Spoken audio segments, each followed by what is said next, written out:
We recommend and we use in our campuses and our schools Saxon Math. It was developed back in 1984, I believe, by John Saxon, and it's a very spiraling concept where there's about 125 lessons per year.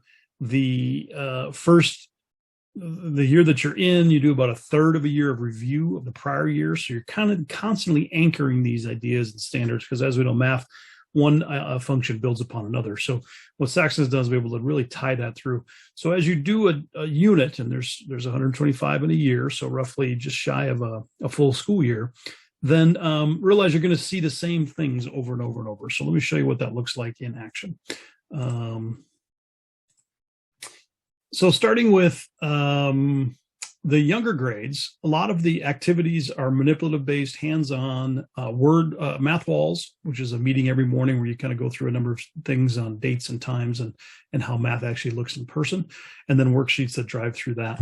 By the time you get into fourth grade, third, fourth, then it moves into the traditional Saxon textbook model with the introduction of a new topic, repeat from the old topics, taking a look at all the homework you did the night before and the work that's done at home, separate from the teaching time, and then a quiz, usually about every 10 or 20 or so units, depending on how you structure it. Then what we do is we have up to 4,000 videos all hooked to this Saxon Math. So if you're in lesson, say, 16 of course 2, which I believe is 8th grade, Algebra 1, I believe, then you can jump into our Schoology program and watch 3 or 4 videos from a classroom that covers what was taught in the classroom at the school. So it's a way to just reinforce the lesson and the learning. If there's a concept that builds upon another, you can go backwards a year or a number of months and continue to explore a concept till you understand the anchoring and the steps that lead into the one you're on. Second is there's worksheets provided, a number of sources inside of the lesson that you're on. If you want to go deeper and find more information on a particular topic, this worksheet generator, you click this button and it just gives you all kinds of options to print out additional exercises to continue to work on that. Once you're inside of Schoology, you'll see what to focus on in this particular grade. This would be 6th grade. Where's the gaps and holes based on our experience. For end of year assessments, there's going to be some makeup and some spots that Saxon needs a little additional help in, and we identify that. We help you to teach through that and to that. And then just all kinds of ways to teach it, resources, reteaches, which is a part of the Saxon program. Again, we're supplementing the process so that you are up to speed and on board with what's happening with your child's instruction, whether it be in a school model or if you're doing the homeschool component as well. Let's talk now about science instruction. So science in the classical model does a rotation of biology, earth, chemistry, and physics. And most public schools bounce around between some or most of those topics. Usually chemistry is not really well focused on in public school, and physics is kind of not as heavy of a thought as biology and earth sciences. So in our model, you spend an entire year, 1st grade in biology, 5th grade in biology, 9th grade, and then you rotate that through. So you're building upon those concepts and you see them 4 times in a very deep way by the time you get through our K-12 system. So we've built through all the curriculum and all the pieces based on next-gen science standards. So we're hitting all the big stuff. We have a real focus on historical impact of science, like when the big inventions happened, when the great inventors came, and you'll see that, great men and women of science. We try to build in as many Socratic prompts as we can because it's about the power of that question to get your scholar to be really thinking about a topic. And then, of course, hands-on and a lot of writing going on inside the journals. So we really believe that science without responsibility is empty. So we try to pose those Socratic discussions and have the big debates about, here's a few of them, geoengineering and DNA manipulation and animal testing in sciences. We try to find those big, heavy issues in science and help your scholar really start wrestling with right and wrong and how do they apply beyond just the facts of learning a particular science.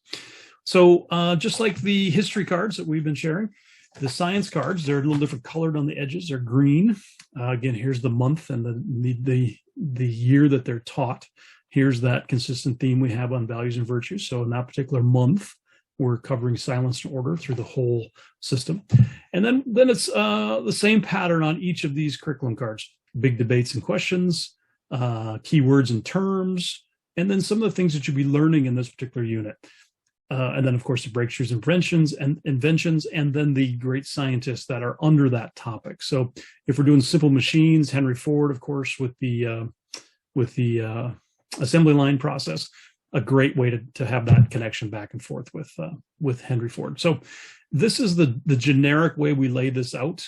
And then behind the scenes are workbooks. So if you buy just the printed version, if you subscribe to the digital portion in the background, or if it's available to our teachers in the classroom, then we're going to show how to actually deliver the content: PowerPoints, documentaries, lesson plans, assignments, hands-on experiments, all those kind of things within the digital concept.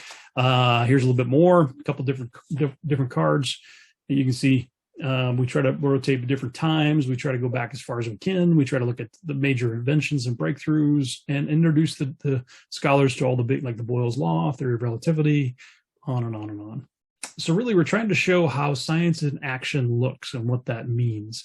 So as we move through all those 4 categories: Earth, chemistry, biology, and physics, we're getting exposed to the various components of science. Here's a little closer look at a 4th grade unit 1 and 2, which would be August and September. And then here is what we're covering in that particular unit. So we're doing force and motion. And then we ask the big questions and continue on through. Here's sound. Here's our sound unit. And these are experts, and Alexander Graham Bell, of course, and M.R. Bose. Energy. We do the body and the skeletal and all the different components, and then the space and the stars. And then there's your rock cycles and whatnot. So again, back to that feature, similar consistency.